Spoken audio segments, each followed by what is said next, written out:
So I bought the iPhone 17 Pro after using the 15 Pro for 2 whole years. It's a few steps back and a few steps forward, but the little things are really what makes this upgrade work. All right, let's hear about those small things. Right, both of us went to the 15 Pro together, We right? did, A yeah. couple of years ago when it launched.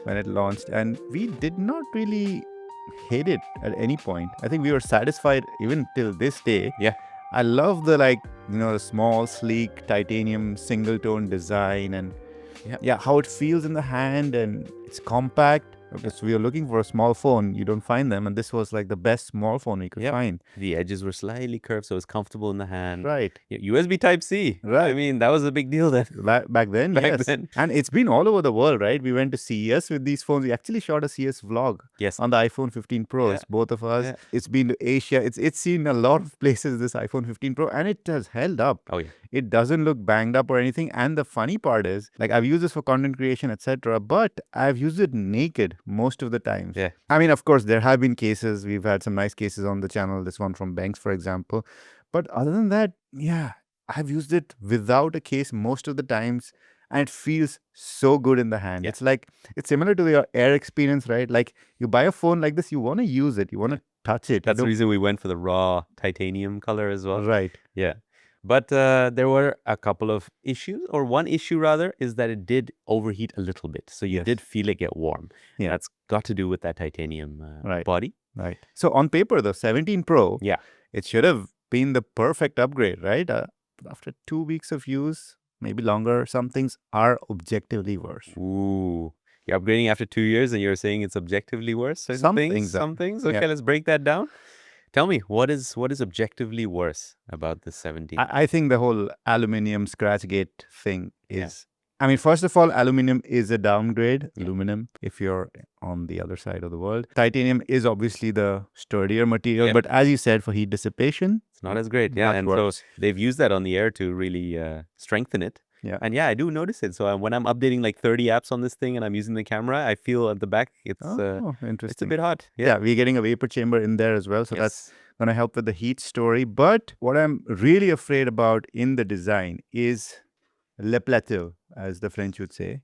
Oui, oui. I haven't gotten any scratches on it so far, and but the reason is I'm using the Tech Wolf case from Apple. I love this case. Oh, yeah. I wish these materials could be on the phone. Oh, yeah. You made a short where you scratched the hell out of it. I scratched with keys, with looks fine. coins, with my finger. Yeah, it's completely fine. So that's what I'm really worried about. And that takes away for me from the experience of using the phone you were saying by itself, because it's nice and rounded. I would love to use it like this, but looking at Jerry Riggs' video and all the Scratchgate videos out there, I don't want to use it without a case. And that, but it looks so nice. It looks so nice. Exactly my point. I come to the looks in a bit, but it's also a bit heavier. Yeah. So even though it is aluminium, it's not necessarily that the weight is heavy. It's more that the weight distribution and the size makes it feel a bit more top heavy, or bit top heavy. But also one-handed use isn't just the same as the 15 Pro. Yeah. So that's a specific thing. But what you can obviously see on the shot is how they look. Yeah. And the orange two-tone color. I'll give you an opportunity to comment on it. Yes. There it is. Love it. Yeah. I think it's super cool. I think it looks nice on video. I think it looks nice in person. It's different. Disagree. Okay. Hard disagree. And we are in the Netherlands where, like, on King's Day, everybody is dressed in orange, and we're used to orange. It's not. It's not a foreign color. So, I'm not really feeling it. So actually, what is it that you're not feeling about it? It just doesn't feel premium. It feels kind of cheap. Like a CMF phone or something. It feels like an iPhone 5C. Oh, yeah. Okay. Although it's not plastic and all that. Yeah. And this feels like a toy. Something should be there. Like it's missing something, like a MagSafe power bank, but it's not there. So, I actually like the look better like this. So the rest of the video is going to stay. Really? In what a shame. What a shame. It is. Yeah. So that's one thing. I think it's less elegant than the single tone beauty of the iPhone 15 Pro. So one difference is in the glass, in the front glass, because I don't know about you, but I got a few scratches on my 15 Pro. Oh, okay. Yeah. I don't seem to. I've been rocking my iPhone Air, which has the same glass, Ceramic Shield 2, I believe, which is on the Pro model as well. And you've seen this in Jerry Riggs' video as well. Scratches only begin at a level 7, I believe. So, and I've been using this naked, putting it face down, face up, whatever. I haven't had any scratches on it yet. So it feels like it's a better glass on the front as well. Okay, I'm very careful with my glass in general, so I don't have scratches on that. One, and that's something I know, is that they've done this across the board, is bump up the base storage to 256 gigabytes. Yes, thank you. I have actually been deleting apps from this guy. Oh, I'm really? running out of space. I almost never delete my media, so everything is in 4K on it all the time, and I haven't been shooting ProRes, so... if you do that, then yeah. So that's a big upgrade. And speaking of ProRes and cameras, I think that's... Obviously, every year there's like, cameras are better, they're bigger sensors. All of that, yeah. But like really objectively, tangibly, the selfie camera... Yes. The fact that you can shoot open gate, not fully open gate, but you can crop in on the sensor vertically or horizontally. I think that's a big, quality of life improvement. Yeah, landscape selfies, huh? Funnily enough, do you know that it's not a square sensor, but an octagon? I did not know this. Yeah, so... Everyone keeps saying it's a square sensor. Yeah, that's what Apple said as well, but apparently people found out that it's an octagon, so it's kind of cropped on the sides. Interesting fact there. You can shoot open gate on the back, which is you can shoot the full sensor and crop later in post, right? You can make either vertical or horizontal with special apps, so stuff like that. So yeah, that's great. Low light is in general great, which always happens, They have these 48 megapixel cameras on all of them. That doesn't mean all cameras are equally good, but it is kind of upgraded and you can do more with it. And you shot a couple of samples in low light to compare the 15 Pro and the 17 Pro. Right. And you can see the difference both in the selfie camera, but especially in the rear camera. Yeah. So that's that. That's a clear added benefit. Yeah, and if you're a pro shooter, apparently Apple Log 2 is way better than Apple Log 1, especially for skin tones. We haven't been doing that, but that's something. You can shoot ProRes RAW on the phone. You don't need an external SSD like you did on the 15 Pro. So there are all these kind of pro differences. So I guess it's a pro, right? But what is non-pro, or rather, which everybody would appreciate? We always will appreciate with phones, smartwatches included, is faster charging, because most of these devices are one-day devices, let's be honest. Unless you're getting the very big Pro Max phone, right? They're all one-day phones. And so whenever you get the chance and you want to top it up, you want that speed to be good. Now, the 15 Pro is only maxed out at 25 watts wired charging. 40 watts on the Pro. Yeah. Have you noticed it? I have noticed it. Yeah. I just top it up. I can just take an example of right now. So right now we're at 20%. Yeah. So what the fast charging is doing to me in terms of quality of life is I'm no longer wondering about, hey, I need to charge this up to 100%. Like there's a bit of an example here where I've just charged it up, in the morning, and that's good enough. Like you just charge it for like 20 minutes, half an hour, and you basically have enough battery to go all day. Yeah. Really happy about that. Battery life, obviously on the 15 Pro. Yeah. What's your battery health at? Do you know?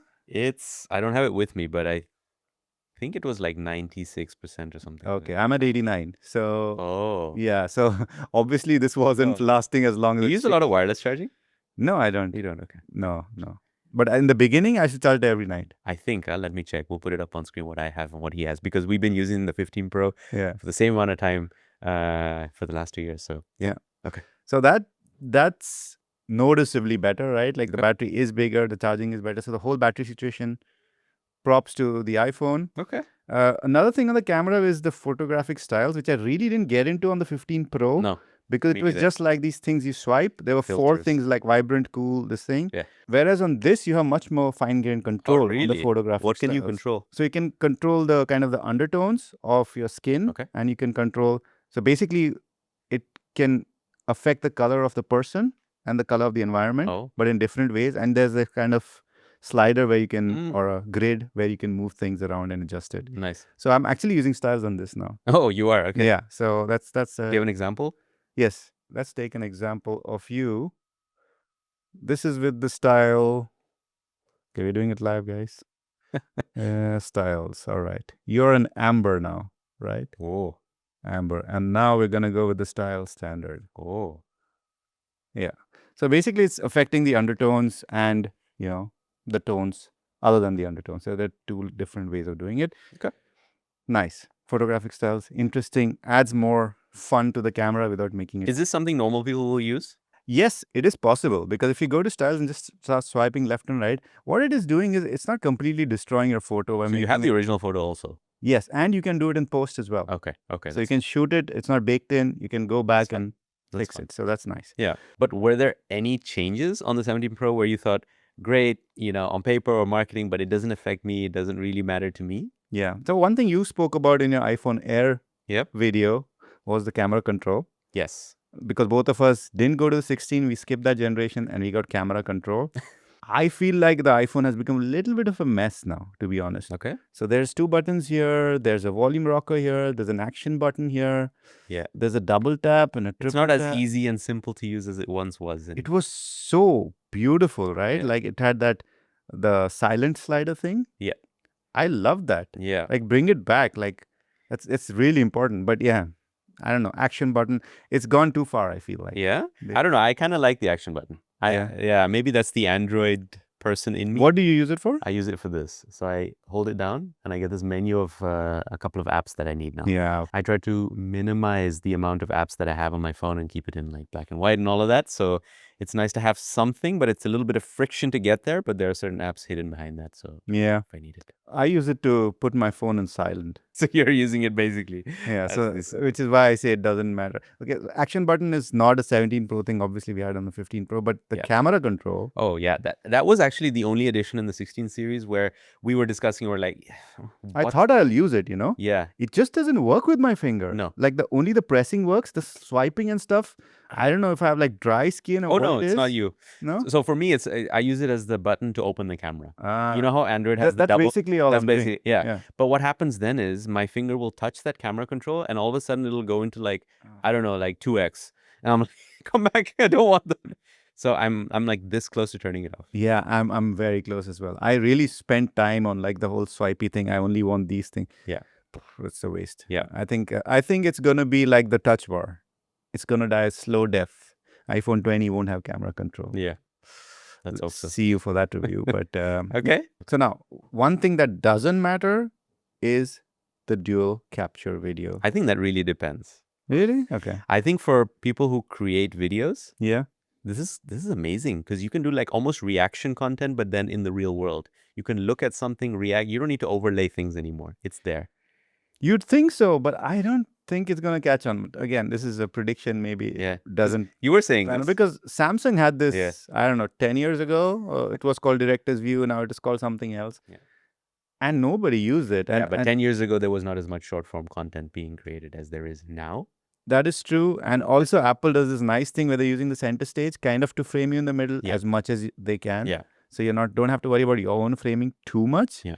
But I actually shot this little video using dual capture while I was checking out the Cybertruck. We'll plug that up in here. You can see how that worked out. All right. Yeah. Okay. So that's one thing. Cameras. Yeah. 4K 120. Big deal. Is it? Is it? In day-to-day use, I think if you're a content creator against specific niche use case, I think no average person who's going on vacation who's just using their camera ever thinks about shooting 4K 120. Yeah. Unless you know. Yeah. Right. Unless you're shooting footage because you want to be able to use it and be able to slow it down in the future. Yeah. While you're editing, then maybe. Yeah, that's true. Okay. Anything else? 2000 was some 3000 nits brightness. Oh, okay. Sure. Looks good on a spec sheet. Maybe in extreme conditions you'll notice it, but in principle. I never thought while using the 15 Pro being outdoors like, hey, I wish my display was brighter because I can't see anything. But you don't live in the Antarctic. Is it really bright there? I guess it gets bright at some point. I don't know. Wherever it gets bright, you don't live there. Fine. You live in the Netherlands. Fine. Yeah, it is more gloomy on average. So before we go to the verdict, we bought all these phones with our own money. Yes. It was a completely independent review. You guys are the ones really supporting this channel. So big thank you to the tested tier members and a big thanks to our highest tier, which is the Fuckman tier. And if you want to know how you can get onto this tier, check out the link in the description down below. But a big thanks to Rad's Panda, Paula, and Rachel. You guys are awesome. Yeah. All right, let's wrap this up. What is your verdict now? What are you doing? Yeah. What's your decision? Okay, so should you upgrade? Let's maybe start with that question from the 15 Pro to the 17 Pro. I think the 15 Pro started feeling very new with liquid glass as well. Okay. And I really like liquid glass. I agree. So if you just want something new feeling, Yeah. I think that liquid glass is going to carry you for a few months for sure. I mean, even though the phone feels different in the hand and looks different and stuff, of course, that it might be a reason. The real reason to buy it is all the small stuff, which I think really adds up to a much better phone. So a better battery, better charging, the slight improvement camera, the selfie camera. There are some steps back with the camera button and all that, but overall is definitely an upgrade. And if you're somebody who's already struggling with the battery life on the 15 Pro, it's a great phone to get. So if you want to see a video on the iPhone Air that he did, click here. And if you want to see the best accessories for iPhones, then click on this video up here. Do